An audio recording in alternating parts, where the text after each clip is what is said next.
আসসালামু আলাইকুম। মেঘনাঘাট নদী বন্দর উপপরিচালকের কার্যালয়, বাংলাদেশ অভ্যন্তরীণ নৌ পরিবহন কর্তৃপক্ষ, BIWTA, সোনারগাঁও, নারায়ণগঞ্জ। তো বন্ধুরা এসেছিলাম এখানে। তো ঘন্টাখানেক প্রায় বৃষ্টি হয়ে গেল, মাশাআল্লাহ। একটা দোকানে এখানে এদিকে যে এই দোকানে চুপটি করে বসেছিলাম, ভিজেই গেলাম এক পর্যায়ে।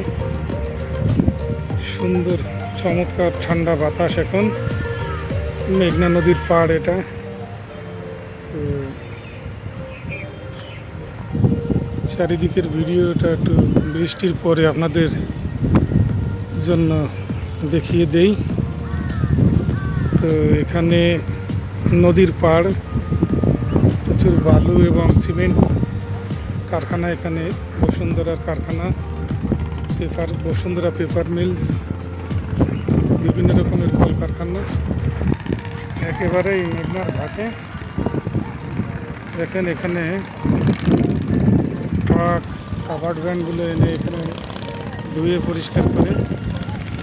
বড় বড় জাহাজগুলো ভিড়ানো আছে এখানে। দেখেন সুন্দর উপর থেকে ঢেউ, বাতাসে বৃষ্টিতে ঢেউ এসে আশ্রে পড়েছে। তো পানি এসে পায়ে লাগে। তো আমি দেখি শিলাটার উপরে একটু দাঁড়িয়ে নেই, তাও পানি উঠতেছে।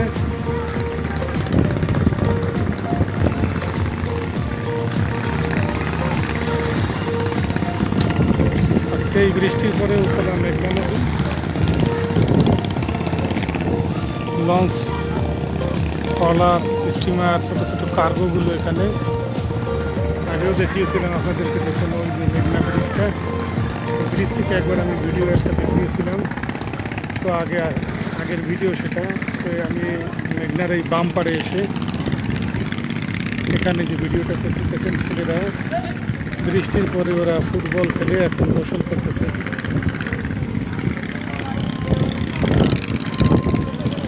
আবার দেখা যায় আকাশ অন্ধকার হয়ে আসতেছে, গ্রুম গ্রুম ডাক মারতেছে। তো আমি সরে যাবো এখন। তো এই নদীর পাড়ে দাঁড়িয়ে এখানে বৃষ্টির পরে বাতাসে এখানে দাঁড়িয়ে ভিডিওটা করতে অনেক ভালো লাগতেছে। ঠান্ডা এবং মনোরম একটা পরিবেশ, সুন্দর। ইরে সাইকেল নিয়ে নামিয়ে যাবি? এই তো সুন্দর, মাশাআল্লাহ, চমৎকার। কিরে তোর সাইকেল কই? সাইকেল কই? এই সাইকেল কই? আছে জায়গাও দেখি।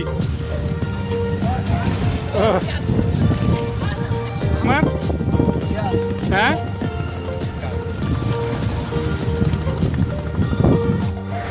বৃষ্টি তো পড়েই যাচ্ছে।